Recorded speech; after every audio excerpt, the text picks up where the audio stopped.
welcome to the Corny Turner podcast. My guest today is Michael King, and we're going to discuss the roots of philosophy and how that led us to the spiritual battle that we are in today.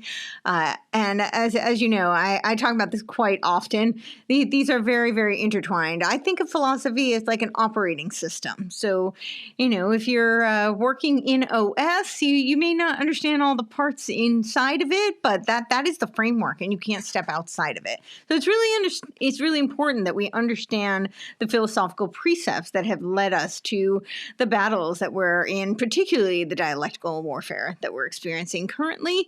And so we're going to dive into some of that today with Michael King. If you follow me on Twitter, you've probably seen us engage on there. And I think this is so funny because I majored in philosophy, and I was told it was one of the most useless majors. I would never do anything with it. And it's actually arguably what I do more of than anything currently. Still questionable on the whole, can you make a living as a philosopher? I still have not managed to do that. So maybe on that they were right, but I would say that it was very far from useless because it's whether or not you subscribe to these philosophers or you, in terms of their precepts and their presuppositions, or whether you have read them and understand them, you are experiencing the through line of the metaphysical and epistemological warfare that we are currently in the midst of. And so I think that's why it's actually really important to discuss. I just published a Substack article on the woke right and how the radical left playbook became the right's secret weapon. This was born out of a tweet that I did outlining continental philosophy, which I think is really the soil which most of our anti-realist worldviews have been fertilized, shall we say, unfortunately. And I think there are a lot of people who have used this as a weapon. They've used it both on the left and the right, and for dialectical purposes, for purposes of dialectical negation, otherwise known as Aufheben. I've talked about this quite extensively, but for those who aren't familiar with the term, it's kind of an oxymoronic German term that means to lift up and preserve while simultaneously canceling and tearing down. And this is, of course, a key component of Hegel's dialectic, which you can find on my Substack. I did do a little preview of my upcoming book. For those who are paid subscribers, you can get access to that. And I'm hoping that this summer I'll have the book finished. I need a bit of time to sit with that. But for now, I do have a really big chunk of it available as a preview. And we go into all of these concepts there, since I do think Hegel was a very pivotal cornerstone in philosophy, and especially in political, dialectical, and psychological warfare. So this is Michael King. He on his Twitter, he says he's exposing Mystery Babylon and the dynasty that yields it as the ring of power. So I think that is he's done actually a great job of tracing a lot of that through what might seem quite esoteric, but I would argue is just hidden in plain sight, and he shows you the receipts. So, Michael, how are you doing today? Good. How are you? I am doing well, thank you. So I think we have a lot to unpack. Where would you like to start? Well, I'd like to start by saying that, a lot of people who recognize me will think of me as like I do geopolitics or bloodline conspiracy stuff. That's most of what you'll find on my Twitter. But like you, I'm actually a philosophy major too. And yeah, I can attest that you don't really make any money doing this whatsoever. Yeah. So you're right on that count as well. But I'd like to say that, well, where I want to go with this, I made a thread where I wanted to trace the Prisia Theologia in the whole new sphere, one world government type surveillance system, where eventually they're going to try and like put brain chips in everyone's head, connecting them to the cloud. Yep. Not the cloud. The cloud. Well, it is pretty clownish too. Yeah. And with the esoteric aspect, I'm actually arguing it comes down to Spanish Masonry. Whenever you hear people talk about, oh, the Kabbalah just came from Judaism and it came from these fake Jews and the Khazarian mafia. That's actually obscuring what happened in Spanish Masonry, where you had a whole bunch of synthesis between like pagan, especially Punic paganism. Mm-hmm. Christian Gnosticism, which we know isn't really Christianity, but I just call it Christian Gnosticism to simplify it. Then Sufi mystic traditions, and you had some Kabbalistic Talmudism, but it's a synthesis of all of them. So Mm-hmm. there's a whole lot of false narratives, which we don't really need to get into, but it's a long-term project, and I see this interview as part of it, which I Mm-hmm. appreciate you giving me a platform for. But I'd like to start by going to the basics of the problem of the one and the many and universals and particulars. Yeah. Yeah, that would be great. I think that's really relevant to what we're experiencing today with the new age that has become the New Thought movement. Right. This is Yeah. it's basically a new iteration of the Neoplatonic, return to the undifferentiated all, where they felt that the one was superior to the many, and this is why we see this constant kind of obliteration of any distinctions, any kind of differentiations. Things have to be synthesized as opposed to unique aspects, and this is why we can't have male and female. We need to worship the hermaphroditic entities. We need to have the transgender blurring.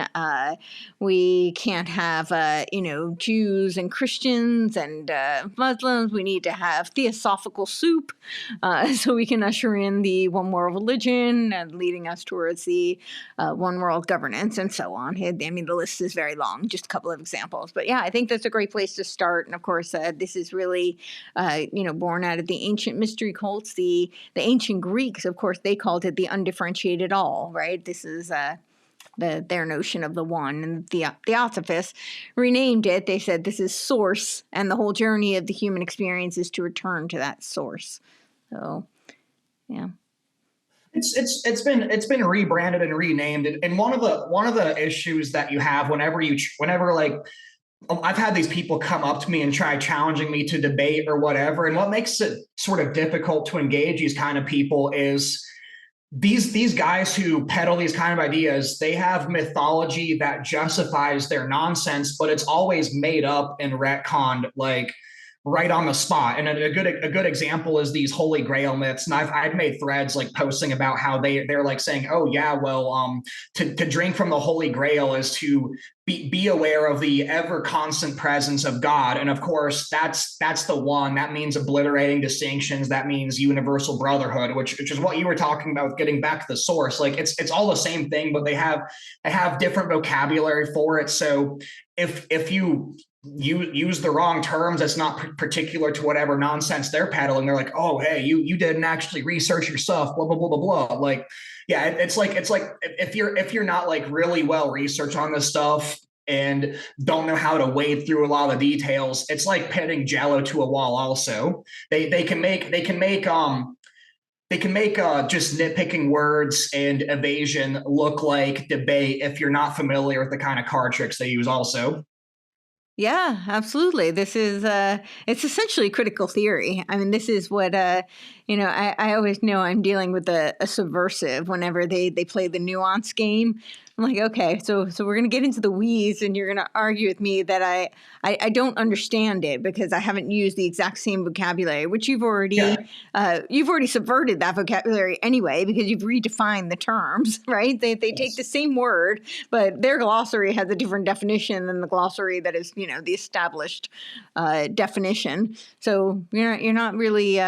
You're not speaking the same language anyway, but they will use that. I get this all the time. I mean, when I started talking about the Theosophists, and I was pointing out that it's a direct trajectory from the Neoplatonists, all the Neoplatonist stands came out of the woodworks, and their big argument to me was that I didn't understand it. I hadn't read it closely enough, or I was misinterpreting it, and so they would bring up all of these nuances and tell me why I was wrong. And really, ultimately, they're missing the telos. It doesn't really matter which, oftentimes, like, even these various thinkers may have, disputes within the same school of thought, but that's not because their telos or their underlying presuppositions are different. It's because they're having a battle of ego, oftentimes ego, power, and sometimes it's just dialectical theater. I mean, we see that often too, where they're not really fighting each other. They're, it's almost like a staged cat fight, so that you can, churn the dialectic. Yeah, like going from like Mazzini, he came out of the Carbonari. He's like, oh, hey, you Carbonari guys aren't doing it. Like, let me create the mafia in young Europe. Like that. That's an example right there. Oh yeah, and then that internet research agency agent Matters Pattern, who's like, hey, like, why aren't you paying attention to Marx fighting Bakunin? And you're a shill. Like, it's like, no, that's like straight up theater. What are you talking about? Yeah. Well, for those who don't know, there's this like agent who's been arguing with us who actually has about 50 sock accounts that we've repeatedly blocked, but he's still going on harassing us. So yeah, that story for another day, not really relevant to this conversation, but there's tons of nonsense when you start trying to wade through this and talk about it in the public. But I think the tactic is important for people to recognize. So, like, the individual battles we've had online may not be as relevant to other people, but what is relevant is to notice this tactic. So I just out of being sheer busyness, like I don't have the time to engage with all these people, so I have to start recognizing tactics. I try to give people the benefit of the doubt, but what I've noticed is that when I'm engaging with someone who plays this game, I call it the nuanced game, which really it's critical theory is what it is. It's the constant skepticism, right? We're going to keep doubting you until we undermine, the very foundation on what you said. So when they do that to me, I'm like, okay, I recognize this tactic, and I'm not dealing with a good faith actor. I want to engage so that we can, because sometimes these concepts are difficult for people, and I certainly don't claim to have all the answers either. So I'm happy to flesh things out and discuss the ideas and the concepts. But when I find somebody engaging in that type of tactic, I know that they're there either to undermine, demoralize, or discredit me, and that's not a good use of my time. So. Well, yeah, and since you brought up the concept of eroding foundations, this is why I'm trying to focus on just the basics over here, because my whole hypothesis is that if you can get the basics down, know what kind of data points to plug into the right variables, you can have a perfect defense system against this. And it has three components. It requires you to understand induction, that's observation, that's the role of science, and the limits of science also, reason, logic, the limits to that, so you don't conflate. I'm stealing thunder from where I want to go later in the show, actually, but when you see people conflate like natural laws with natural law itself, like rules of science we observe are universal principles at the levels of laws of logic. That's actually devastating to thought, and I can get more into that later. And then the third one I'd argue is revelation and meta narrative. So both those things I described, induction, deduction, with the kind of system I advocate, both of those are actually revelation, but they're more general revelation, where special revelation would be more of the meta narrative, our role in the whole cosmos and the significance of our experience in human life ultimately. So I'd say you need a narrative to give you purpose, and you also need those prior methodologies from general revelation to orient all it and navigate through all this. Yeah, I would agree with that. So when you want to start with the one versus the many, and this does seem to be the ongoing battle. And where do we come from, and why is it relevant?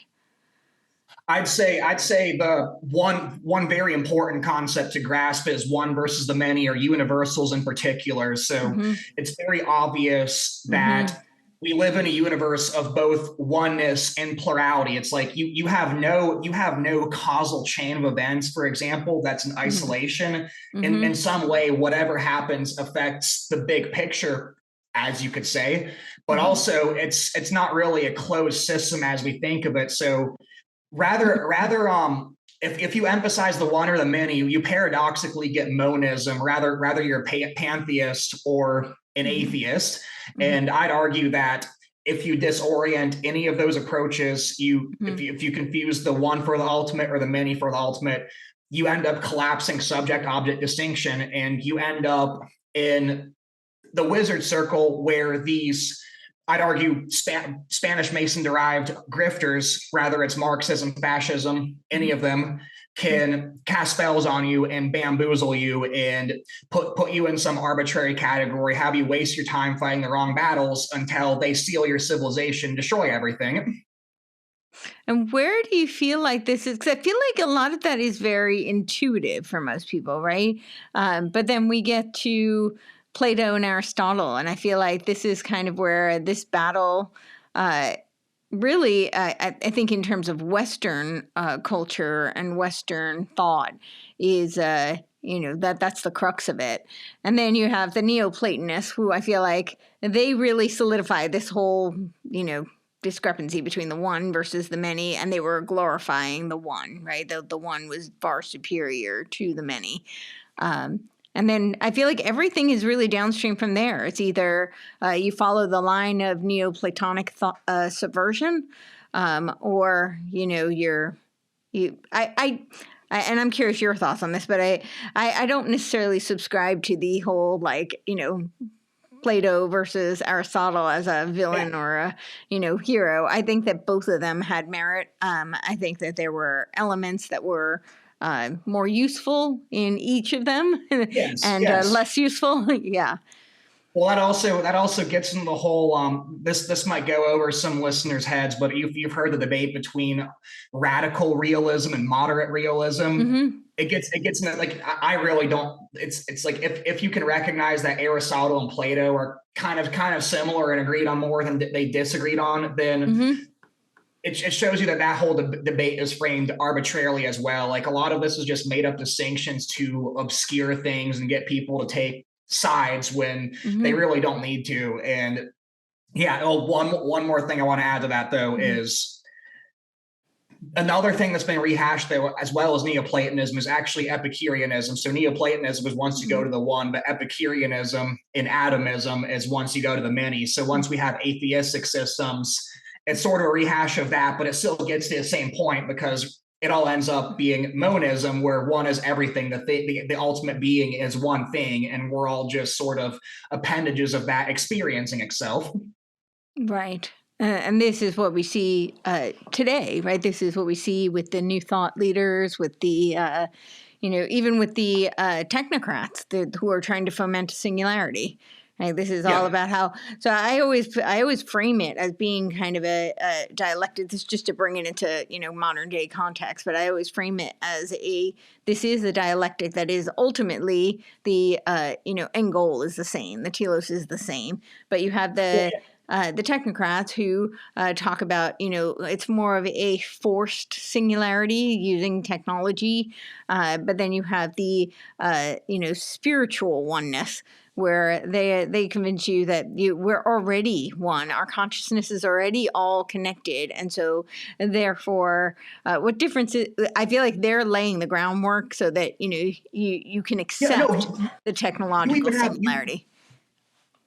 Sorry, I thought you were almost. But no, I've seen like videos where people ask an AI question, like, "What's the fundamental meaning of the universe?" And the AIs actually get into.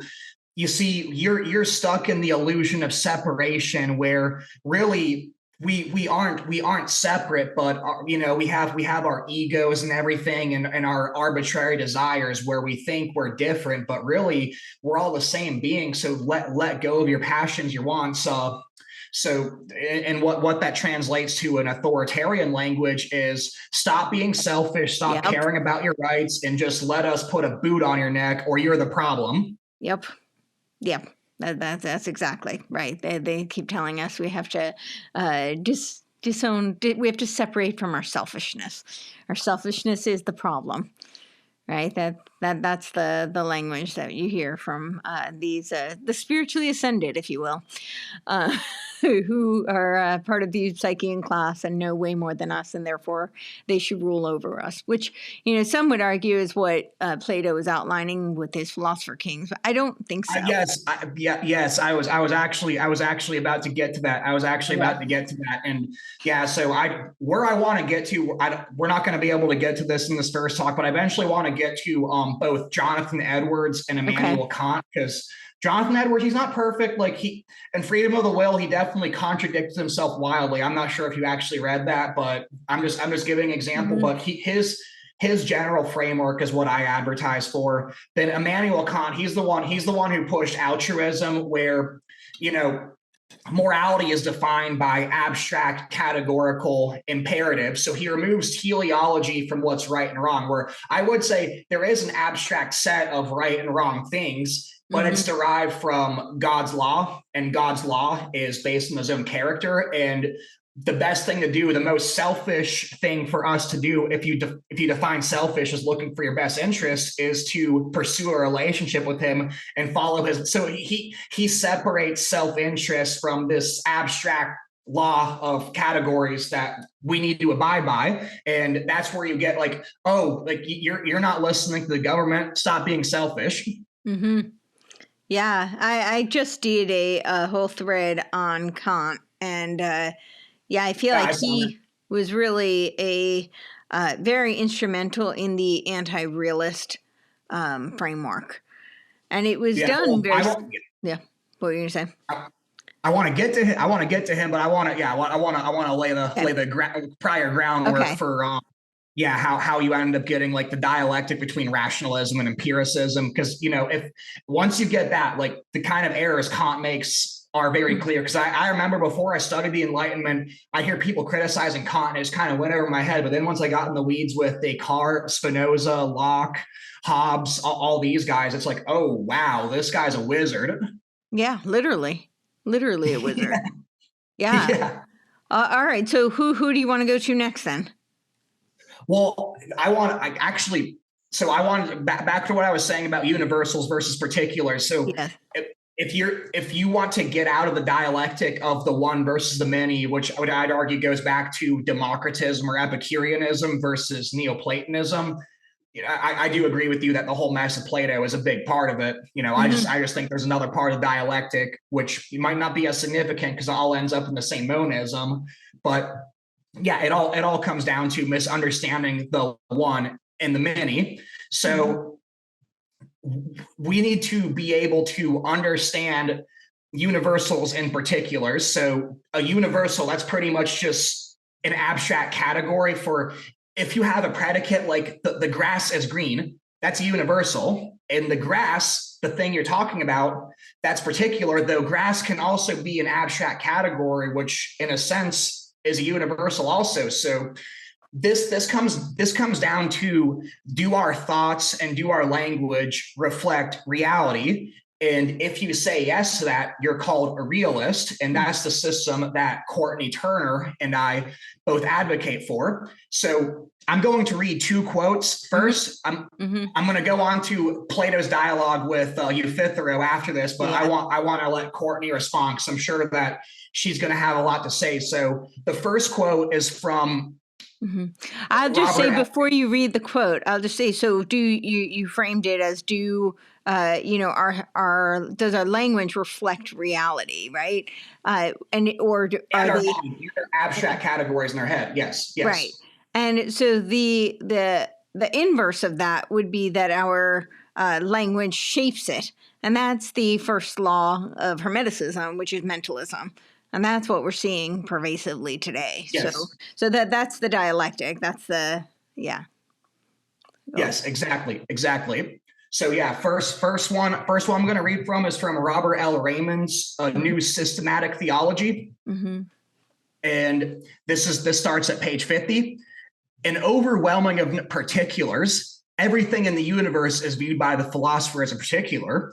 If every particular man encountered and remembered the man himself as a particular composed of particulars, remained in him unique and completely unclassified and unclassifiable. Again, just as would be the case if man had no reasoning ability, knowledge and communication would be impossible, for nothing would have meaning. This is so because its sole providence of universals, the all-encompassing concepts, is to give particulars their meaning. No one states the reason for the necessity of universals for knowledge more plainly than Francis Schaeffer. So this is on to Francis Schaeffer, and he is not silent. The Greek philosophers spent much time grappling with this problem of knowledge, and the one who wrestled with it the most was Plato. He understood that in the area of knowledge, as in the area of morals, there must be more than particulars. If there is to be meaning in the area of knowledge, you have particulars by which we mean the individual things we see in the world. At any given moment, I am faced with thousands, indeed literally millions of particulars just in what I glance with my eyes. What are the universals which give these particulars meaning? This is the heart of the problem of epistemology and the problem of knowing. And by the way, epistemology means like theory of knowledge. Like these are big words, but it has a simple meaning. It's just like there's a lot of like academic drivel that obscures things and makes people's like eyes squint. Yeah. Whenever you bring this up. Yeah. So it's literally just the study of knowledge, how we know things. Yeah. This is not only a linguistic thing. It is the way we know. It is not just an abstract theory or some kind of scholasticism, but the matter of actually knowing and knowing that we know.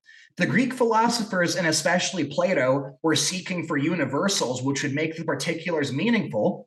How can we find universals which are large enough to cover the particulars that we can know we know? Plato, for example, put forward the concept of ideas, or another. So for those of you who have read a little bit of basic philosophy books, it would be his ideas would be the world of forms, also just putting that there, which would provide the needed universal. This is Plato's solution, an ideal somewhere that would cover all the possible particulars. That's the world of eternal forms. The Greeks thought of two ways to come to this. One was the sense of the polis. The word the polis had meaning beyond merely a geographic city. It had to do with the structure of society. Some Greeks had an idea that the polis, the society, could supply the universal. And we see this today with the fallacy of consensus and so-and-so thinks this group thinks this. So, we got to go along with it. Politics on the whole, but yes. Yeah. Or consensus of experts is more good. So Plato's Philosopher King, it's like a little bit mixed. But the Greeks were wise enough soon to see that this was unsatisfactory, because then one is right back to the 51% vote or the concept of the small elite, which there's the experts. So one would end with Plato's Philosopher Kings, for example, but this too was even limited. Even if one were to choose the Philosopher Kings and the polis, eventually they were not going to be able to give a universal which would cover all the particulars. So the next step was to move back to the gods on the grounds that the gods can give something more than the polis. But the difficulty is that the gods, and this even includes Plato's, because Plato still had the one, he still had the demiurge, like he had his own gods. He just wanted to have his cake and eat it too, I'd argue, simply were inadequate. They were personal gods in contrast to the Eastern gods who include everything. There's your monism again, and are impersonal, but they were not big enough. Consequently, because their gods were not big enough, the problem remained unsolved for the Greeks. Just as society did not solve the problem because it was not big enough, so did the gods did not settle because they were not big enough. The gods fought amongst themselves and had differences over all kinds of petty things. All the classical gods put together were not enough, which is why the concept of fate in Greek literature, which one never knows for sure, rather the fates are controlled by the gods or rather the fates control the gods. Are the fates simply the vehicles of action of the gods, or are the fates the universal behind the gods, and do they manipulate the gods? there is this constant confusion between the fates and the gods as the final control. This expresses the Greeks' deep comprehension that their gods were simply inadequate. They were not big enough with regard to the fates, and they were not big enough with regards to knowledge. So, though Plato and the Greeks understood the necessity of finding a universal and saw that unless there was a universal, nothing was going to turn out right, they never found the place which the universal could come from, neither from the polis, nor from the gods. And this is from He Is There and He Is Not Silent, pages 37 to 41. So yeah, that's the quote. He is, where is this from? He is there and He is not silent. It's part of Francis Schaeffer's apologetics trilogy. I highly recommend it. Like, he's Francis Schaeffer. By the way, Francis Schaeffer back in the 70s, he was like, by the way, in 50 years, people are going to be so confused. They're not going to know what a man and woman is. Right. He was one of the only guys ahead of that. Yeah. Wow. I'm not familiar with him. I'm going to have to look at, 1972. Knowledge, theory of knowledge in Christianity. Okay, interesting. Well, interestingly Robert enough, L. Raymond. Sorry, Robert L. Raymond. Have you heard of him? Who? Robert L. Raymond. No. Well, I got the one before that from Justification of Knowledge. I have to recommend Robert L. Raymond, though. Like, his new systematic theology, the first few thousand pages of that are really good for epistemology. But he gets into some weird reform kind of stuff. I mean, I technically am reformed, but he gets into some things that I consider a little bit nonsense once you get past the first few thousand pages on epistemology, but he's pretty good too. Okay. All right. Yeah. I will have to add that to my list. Thank you. Well, that was a great quote. Interestingly enough, Plato, we were discussing this, but Plato did say that you can't be a philosopher and an atheist. So he did have his God, but I would argue it was much more akin to a Gnostic demiurge type of, although not exactly, right? Because you can't, because it's a proto, and you can't superimpose that onto a framework that didn't exist at that time. So I have a problem with people referencing it that way. But he did definitely believe in some sort of a deistic kind of a creator. I would definitely argue that he did. Well, it was both a deistic creator, but then he also had he didn't really spell it out, but right. He tried having his cake and eating it too with the world of forms. So he ended up making the one, which would be the unity of the forms, another God. So it's like there's the God that's the blueprint, then there's the God that's the architect, and then of course you have the Gnostics running with that. So the Gnostics and Neoplatonists would turn the world of forms with the eternal reference points. Like, there'd be a form of justice over here, there'd be a form of greenness over here, there'd be a form of like pretty much every predicate, and they'd be orbiting the good. Well, the goodness, that was Plato's system. They changed that to the fullness, and you have these pleroma and archons around them, and eventually the fullness is the pleroma. Yeah. Pleroma. Well, yeah. You had the pleroma, and then you had the archon. I got that mixed up. The archons would. So yeah, then they'd end up going back to like what Plato actually was criticizing, where wisdom would become Sophia. So they go back to personifying the forms, which Plato ended up trying to get away from in the first place. Also. Yep. Yeah. They kind of inverted it, and that's why I say it's a Neoplatonic subversion. I think the Neoplatonists subverted both Plato and Aristotle. But this idea of what he's trying to, what the ancient Greeks were trying to address, this idea of having some sort of a universal that would help to ground the particulars, is quite profound, actually. And I think it is really the question of all human existence, because it's just intrinsic that we are limited, right? We can't know everything, but yet we're curious beings, right? We want to know. We're striving to learn and to grow, and hopefully we use that. That's from the gift of free will, right? Hopefully we use that as a vehicle for morality and for virtue. But we all just know inherently, like every being knows that they are limited, that we can't know everything, but we also can't function without having some kind of having a universal that we agree on, right? We can't function without taking some things as face value, whether or not we know for sure, this is why there's an element of faith, right? There has to be some sort of faith, because otherwise we would just be, perennially paralyzed by our not knowing, right? If we were if we had, yeah. That's why I say revelation is necessary. Mm-hmm. Yeah. Okay. It all has to come, like the methodology and the narrative have to come from the same source too. Mm-hmm. Because like if you don't have methodology, also it's like if there's no methodology to back, like if you can't, you make propositions but you can't really dissect them. You can't say, wait, how do you verify this? Like then you're back to the parallelization. Also, it's like it's like the faith and methodology have to go hand in hand. Also, and that's the only way. Like you can't have one without the other. And that's actually why the rationalists and empiricists are wrong, because they say that faith has to be built on the foundation of those two, so that it ends up just collapsing all of them in on each other to where you end up getting the same monism. It implodes into monism. Yeah. I think this is so. Some of it I do think is organic, like where people are, genuinely, authentically searching, and they end up one extreme or the other. But I do think that there's also, and I'm curious your thoughts on this, I do think there are also, people who have weaponized these extremes in order for dialectical means, right? What are your thoughts on that? Yeah, I mean, it's interesting. It's interesting because Rene Descartes and oh shoot, what was the name of that? What was the name of that guy? You remember? Nicholas Montague. I don't know if it was Montesquieu. You're talking about the rationalist that came after Descartes, who studied under him.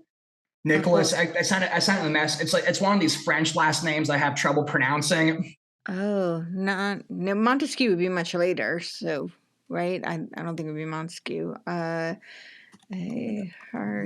Marable. No, Nicholas Marable. Nicholas Marable. I'm not sure if I'm pronouncing it right, but it's spelled something like might be Marable, something like that. I can pull. Mellebranche. Mellebranche, yeah, Mellebranche, yeah. No, they were both Jesuit trained, and actually, Nicholas Marabonch, he was like a priest and had quite a lot of connections to spy systems. And Thomas Hobbes, I'm very suspicious of him too, because like Thomas Hobbes, he came in and was using Christian language to appeal to Christians, but then the way he defined things, he defined God and religion just out of the question. Like, yeah, we need to get all this out of the way. So it's like I think those guys are probably deliberate agents, but not all of them were. I think sure. Some of them would be sincere, but they would also be managed. Sure. Yeah, that guy. Yeah, a French oratorian. Right. I'm always concerned. I'm always a little skeptical of the oratorians as a whole anyway, because it's there's no record, right? So usually when you want things to be, it's the most effective, right? That's why discourse is so powerful for creating like the dialogue of consensus, right? The whole Delphi method of dialogue and discourse. I think that's partly because it's so effective, but also because it's there's no record of it, right? So I think that's how the mob works. Essentially, everything's done. Keep that window off to the side, also, because we're gonna go back to him. We're gonna go back to him because I'd argue he's responsible for the march to deism more so than Descartes was. Oh, interesting. Okay. Yeah. Because he was a student for Descartes, and he ended up being really influential for Leibniz, which I'm sure you know. Like Leibniz is more well known, but yeah, like Leibniz. Yeah, so there's a lot of dispute around Leibniz. So some people, I know Alexander McGee, who wrote Hegel and the Hermetic Tradition. He also wrote the Cambridge Handbook of Western Mysticism and Esotericism. He argues that Leibniz was very immersed in the Rosicrucian circles. Yes. Okay. So Leibniz had an esoteric journal actually that he never published, but he actually came up with symbolic math 150 years before it allegedly came out. Like, what symbolic math is, right? Where like you connect numbers to esoteric. It's 100% Pythagorean occultism. Yeah. So I believe I agree with McGee on this. I think people like him were also agents, and there's a reason why I think he was expelled from the English court and wasn't allowed to come back in. And I think that's actually a good thing, because that means he didn't do as much damage to English and thus American thought as he could have also. Oh, I want to find this book. He didn't publish it. Do they have any records of it? Yes, they do. They do. Do you know where we can find that? Leibniz? I have to. I have to. I don't remember. I don't remember the name. If you look up, it might be I think it's called his esoteric notes. His esoteric notes. That might be where you can find it. So look up Leibniz esoteric notes, and I think you'll find it. Okay, Leibniz esoteric notes. Well, interesting. It comes up under Stanford Encyclopedia of Philosophy. Oh no, that's exoteric philosophy. Yeah, metaphysics. Lecture notes? I don't know. I'm gonna have to do some digging on this, but No, it was either esoteric journal or esoteric notes. It was unpublished, but there's like it's one of these obscure archive things where I found it. I don't have it on hand right now. No worries. Yeah, I don't have my phone near me, but it's yeah. I did some digging in preparation for this. Yeah. Awesome. All right. Well, I will have to. Oh, I think we may have found it. Okay, esoteric tradition. All right. Well, yeah, we'll dig for that. But interesting. I'm very curious about that, because that is like an ongoing debate in the field of philosophy, whether or not Leibniz was really a good guy who was trying to, who was oriented towards truth, and he's being wrongfully subverted and aligned with these esoteric institutions as a way of discrediting him. And then those who are saying that, no, we have lots of evidence to uncover that he was, speaking in Aesopian language, and he was, tied in with these esoteric. I wanted to get to this later after going through Descartes and okay, but we'll do it after then. Well, we can shelf. I'll just say this really quick. So it is interesting that,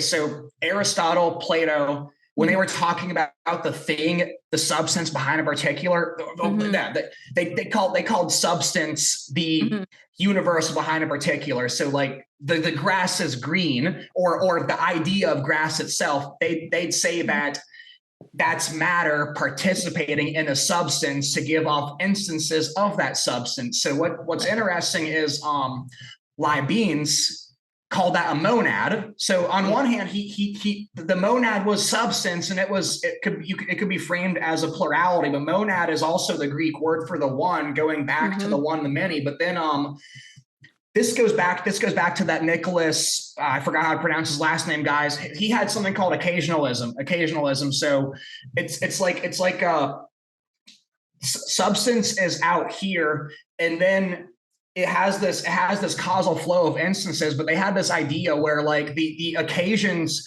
had this symphonic harmony with the universe as a whole, but they completely subverted the causal chain of events. So they completely subverted primary causation and secondary causation. So it's all like the mind of God constantly creating. So I'd also say it's like subverting the Christian doctrine of providence and like confounding creation with providence. So the 8-ball never actually hits the cue ball. Those instances are happening simultaneously, but each of those cause and effect chains from those substances are their own contained microcosm mirroring the harmony of the universe. So like that's pretty suspicious if you ask me. I would agree with that. Yes, I would agree with that as well. But like it's worded to where like you can see it like, hey, like, because like, okay, well, the way he defines the monism, or not monism, the I just used the word for it earlier. Remember the mon word I used? The monad? Yeah, the monad. Yeah, the way he defines it, it's like that's not plurality right there. But then once you get to like the machinery of it and look under the hood, it's like, well, this results in monism and deism. It's you get the same problems. Yes. Yeah. Oh, this is a good graphic of it. It's a spiraling up to the infinite monad. Yeah. So okay, so then we've got then we move towards the Neoplatonists, and they're focused on the monism, right? Everything is one. This is all the whole journey is to return to the undifferentiated all.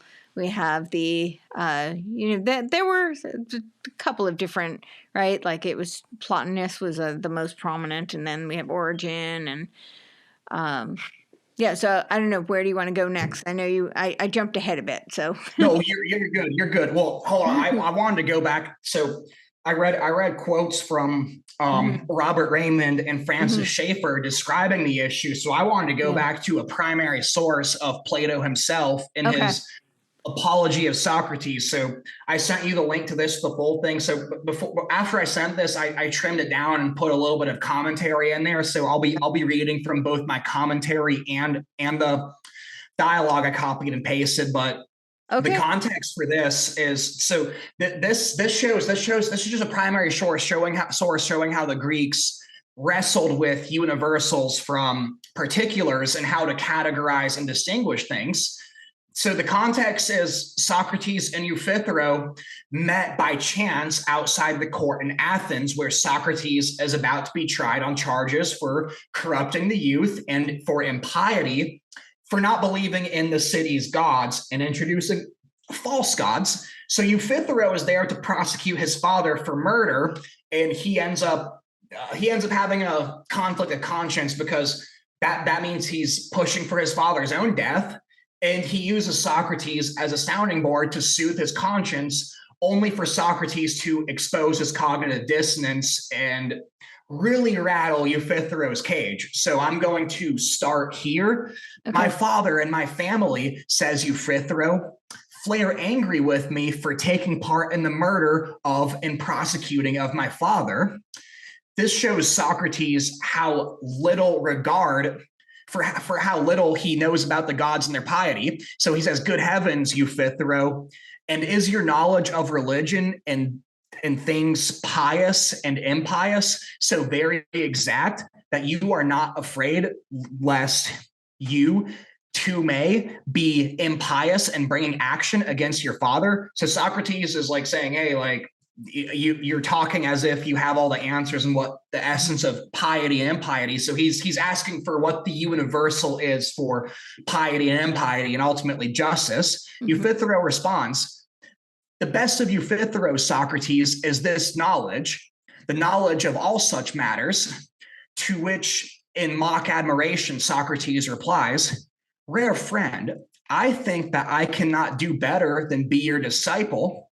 So Socrates continues, I adjure you, tell me the nature of piety and impiety, which you said you know so well. What is piety and what is impiety? So at this conjuncture, what Socrates is asking Euthyphro is an exhibition of absolutely comprehensive knowledge of those two categories, a universal, so piety.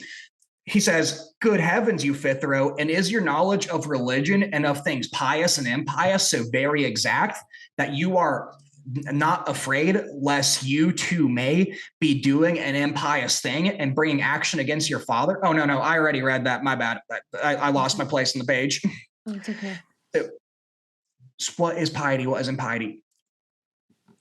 Without hesitation, Euthyphro replies. So this is after Socrates asks for the universal. Without hesitation, Euthyphro replies, piety is doing what I am doing. That is to say, prosecuting anyone who is guilty of murder, sacrilege, or of any similar crime, and not to prosecute as impiety. So he's going with, I'm upholding the abstract moral category. So he's actually answering like a Kantian about 2,000 years before Kant was around.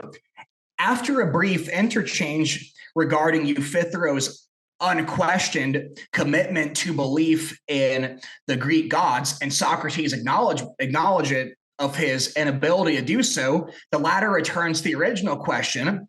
I would hear from you a more precise answer to the question, what is piety? When he asked, when asked, you only replied, doing as you do, charging your family with murder. But I did not ask you to give me one or two examples of piety, but to explain the general idea which makes all pious things to be pious. So this is what happens when you talk to people who can't really justify unjustifiable beliefs to justify something. Instead of justifying like the abstract for the position, they go off and give instances of what they're trying to explain as if that explains the general concept, which they can't justify. Mm-hmm. That's pretty much like how all people who are doing gnosis, which means just like arbitrary leap of faith knowledge, end up answering such questions. Socrates clearly indicates that if the particular examples of piety are to be such, there must be a comprehensive universal which gives such a character to them. Otherwise, such acts are open to any interpretation. But if an action can mean anything, it means nothing. So Euthyphro replies, piety then is that which is dear to the gods, and impiety is that which is not dear to them. So Euthyphro is willing to sharpen his definition when prompted by Socrates to the following: what all the gods hate is impious or holy, and what some of them love and others hate is both or neither. Socrates then asks, ought we to inquire into the truth of this, Euthyphro, or simply to accept the mere statement on our own authority? What do you say? Because see, look, the problem is that the Greek gods don't like have infighting and squabbles all the time, and they're discussing individuals a lot of time. Like Zeus turned into a bull and raped Europa. It's like they're not a sufficient reference point. So reluctantly, Euthyphro replies, we should inquire whereunto Socrates probes. Yeah, we should just, that doesn't even answer. The point which I should first wish to understand is whether the holy is beloved by the gods because it is holy, or holy because it is beloved by the gods. So the Christians can actually account for this, because for morality to be objective, it must have its grounds in the being of God himself, who is the principle and fountainhead of all that is. Thus, as the true universal that both the piety and morality have their reference to, God, he has the authority to determine right from wrong, which he has decreed and revealed, which likewise is the standard for piety too. Of course, if it's objective, moral arguments can further be elaborated on instead of just asserted, like I kind of am in summary. Mm-hmm. But back to the dialogue.